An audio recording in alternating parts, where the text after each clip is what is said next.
à toutes et à tous, bienvenue dans Rencontre. Le sommet de la PEC de 2006 s'est tenu fin novembre à Lima, au Pérou. Les 21 membres de l'organisation ont manifesté leur soutien au libre-échange et à davantage d'ouverture dans l'économie mondiale.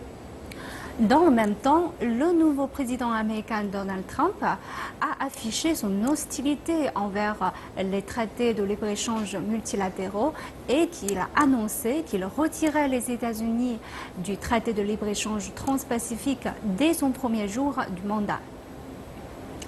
Alors, le protectionnisme fait-il son grand retour ? Et les pays émergents réussiront-ils à relever le défi et à jouer un rôle positif dans le commerce mondial? Aujourd'hui, nous allons discuter de toutes ces questions avec nos invités. Avant cela, regardons ensemble un reportage. Les dirigeants de la moitié des économies du globe ont mis de côté leurs différends pour la traditionnelle photo clôturant la PEC. Portant un châle typiquement péruvien, ils se sont tenus côte à côte. Le président Xi Jinping s'est tenu près du président péruvien qui accueillait ce sommet, Pedro Pablo Kuczynski.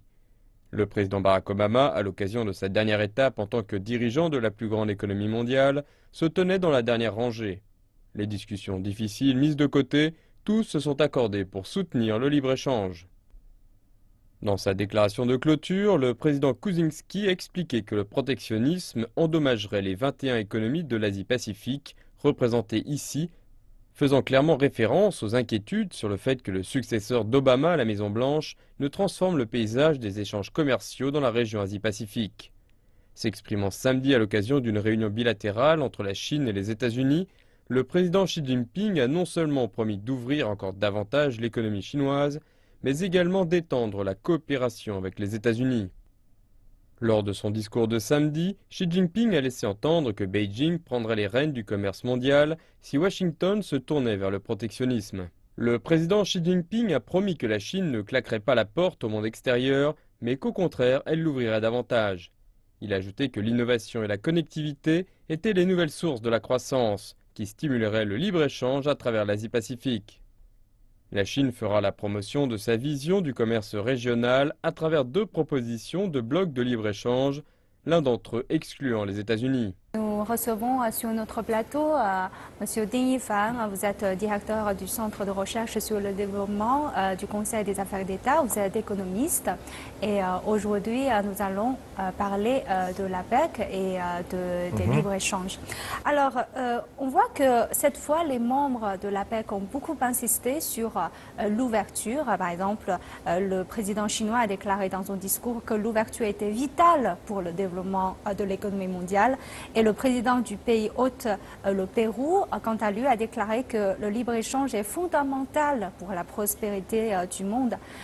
Selon vous, pourquoi un appel aussi fort à l'ouverture? Assistons vraiment réellement à une montée de protectionnisme maintenant? Oui, en fait, les pays membres de l'APEC, tout autour de l'océan Pacifique, ont été préoccupés par la montée du protectionnisme qui a été manifestée d'abord par la décision britannique de quitter l'Union européenne, par l'élection de Donald Trump aux États-Unis comme président, etc. Parce que cela montre, lorsque dans la campagne électorale, M. Trump a exprimé à plusieurs reprises que son programme était complètement contre le libre-échange ou la libéralisation commerciale et qu'il envisagerait de se retirer à la fois de l'AMC, de la zone de libre-échange en Amérique du Nord, mais aussi d'un projet important de l'administration Obama sur la construction d'une zone de libre-échange autour de l'Asie-Pacifique, c'est-à-dire le TPP. Et tout cela sont des signes d'une espèce de retour au protectionnisme, et c'est pour ça que les pays membres sont concernés. Alors, Trump, en fait, il est un businessman, il est un homme d'affaires. Pourquoi il est aussi hostile au libre-échange, il a dû aussi lui-même retirer du profit de la Oui, globalisation. et c'est une grande différence après son élection et pendant la campagne électorale, avant l'élection. Après l'élection, lorsqu'il a été questionné sur son intention réelle de se retirer et de ses accords de libre-échange, etc., il dit que oui, mais on va voir, parce qu'il n'est pas encore en poste, donc il dit on va voir. Et donc, c'est un homme d'affaires, mais ce n'est pas un homme d'affaires ordinaire. Parce que Trump est avant tout un promoteur immobilier. Donc, il n'a pas beaucoup de relations avec le monde extérieur. Quoique, personnellement, Donald Trump a aussi des affaires en Chine. Il a des affaires immobilières en Chine, à Hong Kong, un peu partout dans le monde. Donc, il ne peut pas complètement se couper du reste du monde. Je pense que pendant la campagne électorale, traditionnellement aux États-Unis, le protectionnisme est quelque chose qui peut attirer beaucoup d'électeurs. Parce que surtout à la campagne, etc., les Américains ordinaires ou les électeurs américains ordinaires ont l'impression que leur travail ont été volés par d'autres pays. Donc, le commerce international est souvent le bouc émissaire de la campagne électorale. Ça a été toujours le cas, donc cette fois-ci, et donc le commerce international n'a pas fait exception. Il a été toujours la cible d'attaque des deux partis d'abord, de Hillary Clinton, mais aussi de Donald Trump. Je pense que ça a créé beaucoup de panique dans la région, mais après une période d'accalmie, on pourrait revenir plus ou moins à une phase plus normale. Mais comment l'Europe a réagi à cette attitude de Trump? Parce qu'on voit en Europe un peu tous les présidents de la France et de l'Allemagne ont tous exprimé publiquement une sorte d'incertitude face à l'élection de Trump. Mais sur ce point-là, quelles sont les réactions en Europe? Je pense que si on regarde l'opinion publique, les médias, de la plupart des pays européens, la plupart des hommes politiques européens se sentent un peu frustrés par l'élection parce que d'abord les hommes politiques européens sont beaucoup plus corrects, disons politiquement corrects, alors que cette fois-ci Donald Trump a gagné l'élection par une espèce d'attitude politiquement non correcte. Et donc, il y a déjà, dès le départ, un écart d'attitude vis-à-vis de la vie politique. Et en plus, à plusieurs reprises, durant la campagne électorale, Trump a exprimé le désir de faire payer par les Européens la défense européenne. Il veut dire que oui, l'OTAN, c'est une bonne chose, mais il faudrait que les Européens contribuent autant à leur propre défense que les Américains. Et ça, c'est pas très réaliste parce que les pays européens ne sont pas capables de payer leur propre défense. C'est pour ça qu'ils maintiennent la présence américaine en Europe en termes de défense nationale. Je pense que ça va être quelque chose de très sérieux. En plus, sur le plan commercial, l'Union européenne est en train de négocier un genre de TPP. C'est le genre de TTIP. Ils sont en train de négocier avec les Américains, mais à la fin de l'année, ils ont complètement abandonné. Je pense que, comme l'année prochaine, ce serait aussi une année d'élection. En Europe, beaucoup de pays font face à des situations électorales un peu difficiles et bizarres. Je pense qu'il n'y a pas de grande possibilité de voir arriver à un résultat positif pour les négociations commerciales transatlantiques. Mais si on regarde, quand on regarde les libres-échanges multilatéraux, on voit que l'Europe est en fait liée par un marché commun depuis longtemps. Mais avec le Brexit, pensez-vous que maintenant, il y a aussi une sorte de méfie au marché commun qui se montre un peu en Europe? Les Européennes, l'attrait de ce marché unique pour la Britannique est évidente, puisque après la décision, après le référendum de Brexit, le Royaume-Uni veut toujours maintenir des relations commerciales privilégiées avec l'Union européenne. C'est pour ça que les termes de négociation vont être assez durs vis-à-vis des Britanniques, parce que les Européens continentaux, disons, disent que vous n'allez pas avoir la beurre et l'argent de beurre. Donc vous devez avoir tout. Donc si vous voulez quitter l'Union européenne, vous ne pouvez plus bénéficier des avantages du marché unique. Donc cela montre que le marché unique de l'Union européenne est très important, même pour les Britanniques. Donc pour les Européennes aussi. S'il n'y avait pas ce marché unique, les pays européens sont des pays industrialisés, donc ils ne peuvent plus utiliser leur capacité industrielle à une grande échelle.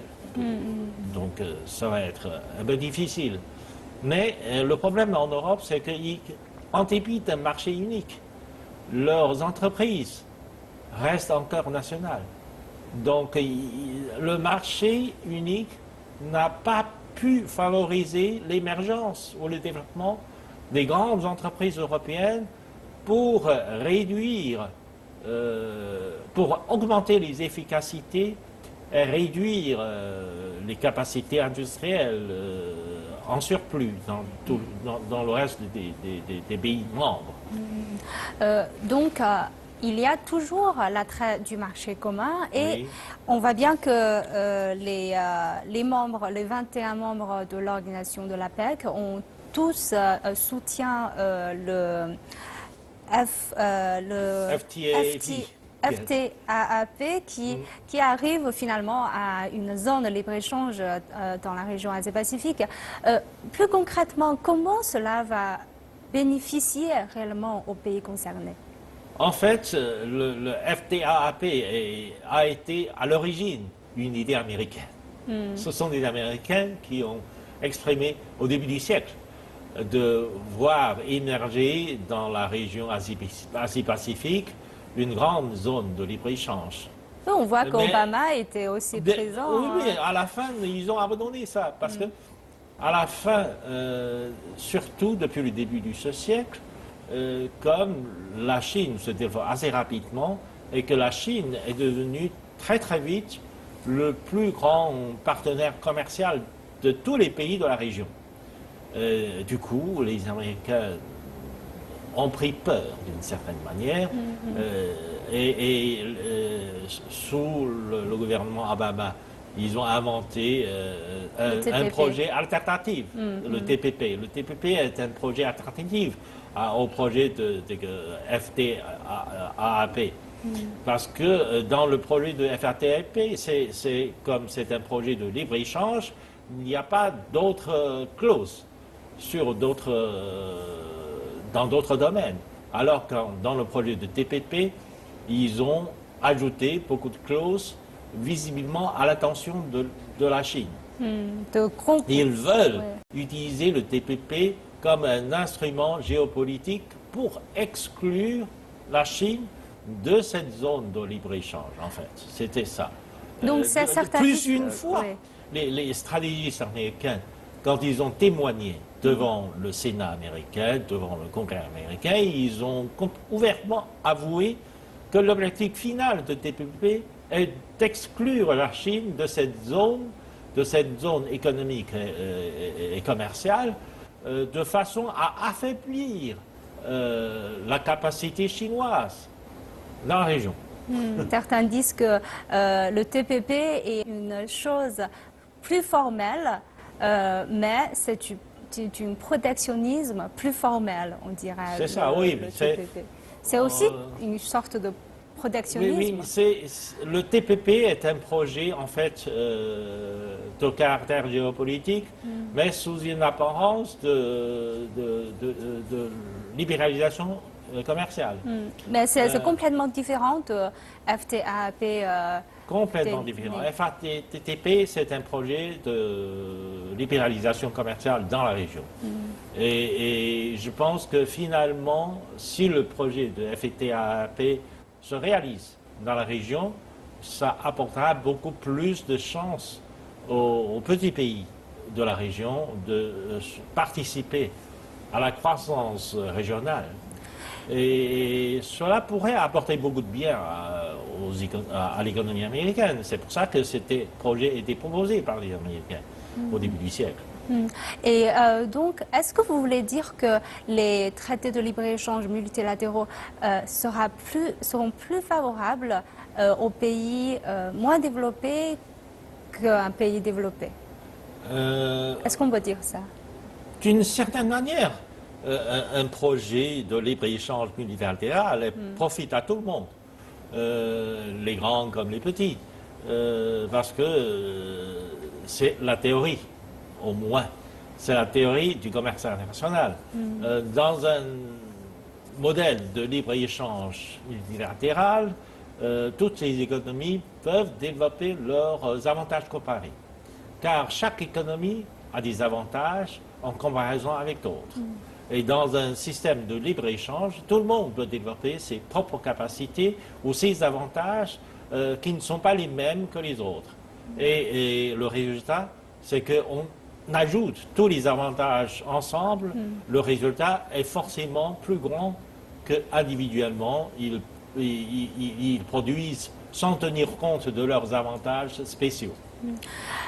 Et on voit que ces théories sont proposées par les libéraux, vraiment des classiques des pays occidentaux. Et c'est surtout britanniques à l'époque. Oui, surtout britanniques, parce que les Britanniques ont été à l'époque des hommes d'affaires très performants. Et à l'époque, on voit que cela s'est traduit par la première vague de globalisation, notamment on a vu avec la colonisation qui a ouvert avec la force des portes d'autres pays et que cela a beaucoup contribué au développement des pays occidentaux au détriment des autres. Et aujourd'hui, alors, les pays comme les États-Unis, comme l'Europe, il y a aussi une montée de populisme et de l'intention de fermer les frontières. Et aujourd'hui, la stagnation du commerce international nuit surtout les intérêts, encore une fois, aux pays moins développés. Donc, pensez-vous que les pays émergents ont une chance de sortir ce cycle vicieux? Parce qu'à chaque fois, on voit qu'ils sont un peu dans une position désavantageuse par rapport aux pays plus développés. Je pense que après ces années de crise, de plus en plus de pays émergents ont réalisé que finalement, il faut s'unir pour aussi renforcer leurs liens économiques, leurs liens de coopération économique, etc.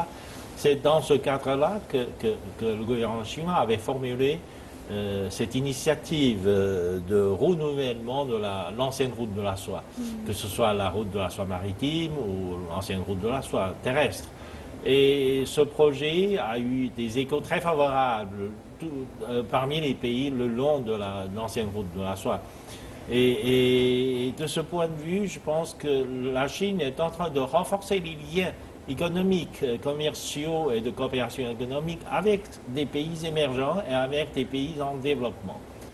Et je pense que cela aide ces pays à mieux résister le choc extérieur en provenance des pays développés.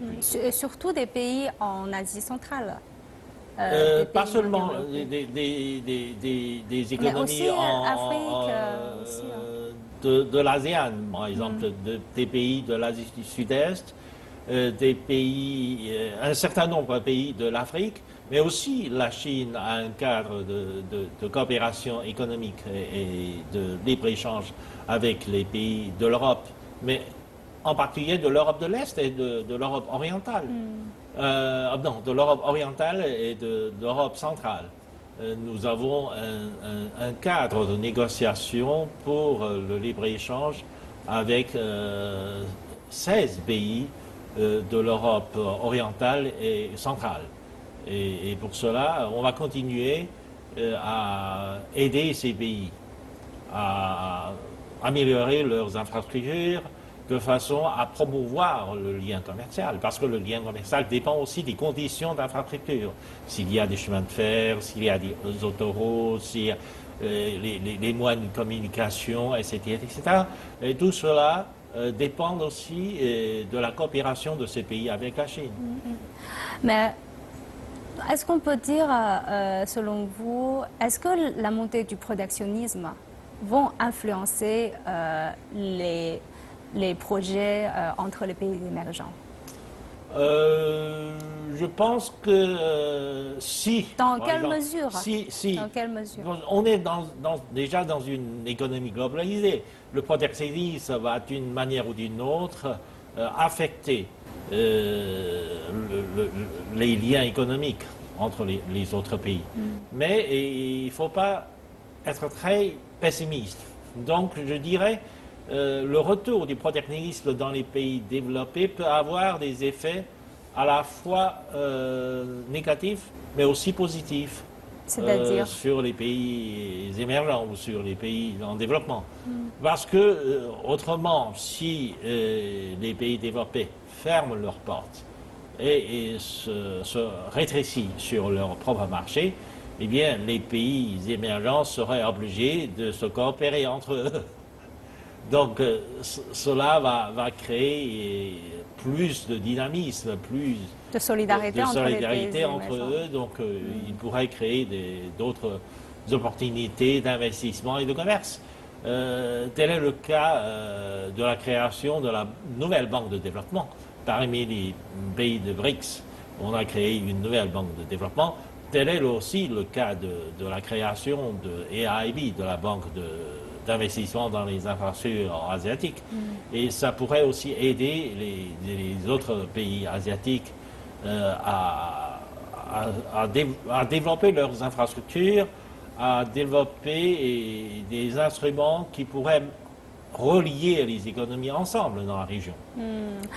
Je pense que vous avez raison parce qu'on peut constater que les initiatives entre les pays émergents en fait se multiplient. On voit que par exemple ce que vous avez évoqué, le projet de revitaliser l'ancien route de la soie et aussi au G20 de cette année, en Chine, la Chine a aussi lancé une initiative pour l'industrialisation de l'Afrique. Et maintenant, avec la tournée du président chinois en Amérique latine, aussi la Chine et les pays d'Amérique latine ont renforcé leur coopération. Donc, quel message en fait la Chine veut envoyer par tous ces gestes, ces initiatives? Quelle est la vision de la Chine aujourd'hui de son rôle dans la promotion de libre-échange et au développement du commerce mondial? En fait, le message que la Chine a envoyé à l'attention surtout des économies émergentes, mais aussi à la plupart des pays en développement, c'est que la croissance mondiale est basée principalement sur le développement des secteurs de l'économie réelle. C'est-à-dire qu'en dépit de la crise financière, etc., on ne doit pas se stopper ou on ne doit pas regarder seulement le secteur financier. Et on doit promouvoir l'investissement dans des secteurs réels comme l'infrastructure parce que, après tout, ce qui décide l'élévation du niveau de vie de la population, ce n'est pas les comptes sur le compte bancaire, sur les chiffres sur le compte bancaire. Non, ce sont des conditions réelles. Donc les infrastructures, le contexte réel de la vie, etc. Et dans ce cas-là, la Chine est prête à aider ces pays en développement à améliorer leurs infrastructures, à améliorer aussi leur niveau de vie, leurs conditions de vie, etc. Ça, c'est très important. Il faut avoir ses pieds sur terre pour commencer par les routes. Et, mais on remarquait aussi que dans les discours prononcés par le président Xi Jinping à plusieurs occasions, par exemple au G20, à l'APEC ou aux conférences internationales d'Internet qui s'est tenue récemment, il a toujours insisté sur plus d'inclusivité, de respect et d'égalité. Quel genre, enfin, pensez-vous que c'est un reflet de la pensée traditionnelle chinoise qui tend toujours à plus d'harmonie dans le monde, plus d'inclusivité? Il y a ça parce que traditionnellement, dans la culture traditionnelle chinoise, surtout confucéenne, parce que Confucius avait dit à propos de cette justice sociale, il dit que finalement, le peuple se soucie de l'inégalité plus de la richesse. Donc déjà, il y a plus de 2000 ans, les philosophes chinoises avaient indiqué que la justice sociale serait un critère de la cohésion sociale. Et il y a ça, mais il y a aussi que le fait que jusqu'à maintenant, la croissance mondiale ou la globalisation n'a pas profité à toutes les couches sociales. Je dirais de façon égale. Et la Chine a aussi le victime. La Chine a aussi souffert un peu de l'élargissement de revenus, de disparités sociales, etc., etc. Donc, mais le gouvernement chinois a pris des mesures pour essayer de redresser cette situation, pour essayer d'aider la population, disons, la plus faible à sortir de la pauvreté, etc. Les résultats ont montré que finalement, la Chine a été la plus réussie dans ce domaine-là.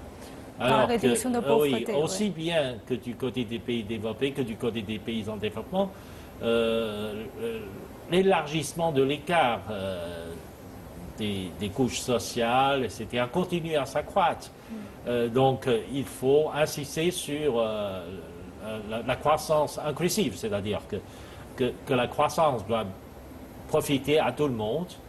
À tous les pays dans le monde. À tous les pays, à tout le monde, à tous les éléments d'une même société, d'un pays. Donc la croissance inclusive a plusieurs sens. D'abord, dans une société, dans une économie, la croissance doit bénéficier à tout le monde de la société, ne doit pas exclure certains de la croissance. Mais aussi régionalement et globalement, la croissance ne doit pas exclure des pays ou des régions de ce processus de croissance. Donc il y a deux sens. Et je pense que la Chine insiste beaucoup là-dessus et elle a donné l'exemple en réduisant par exemple la pauvreté absolue en Chine. La priorité du gouvernement pour le 13e plan quinquennal, c'est-à-dire le plan en cours, est d'éradiquer complètement la pauvreté en Chine. Et tout cela montre l'exemple que la croissance chinoise est inclusive. Mais sur la région et sur le plan planétaire, la Chine prône aussi cette idée que la croissance doit profiter à tout le monde. Et la Chine accueille les bras ouverts les autres pays pour qu'ils participent aussi au projet chinois, à l'initiative chinoise de développement partout dans le monde. Je pense que c'est très important que vous expliquiez cette notion à nos téléspectateurs. Je pense que c'est une notion qui semble assez abstrait, mais en fait qui a beaucoup de sens concret. Je vous remercie, M. Ding, d'avoir participé à notre émission. Et je vous remercie, chers téléspectateurs, d'avoir suivi notre discussion. À la prochaine.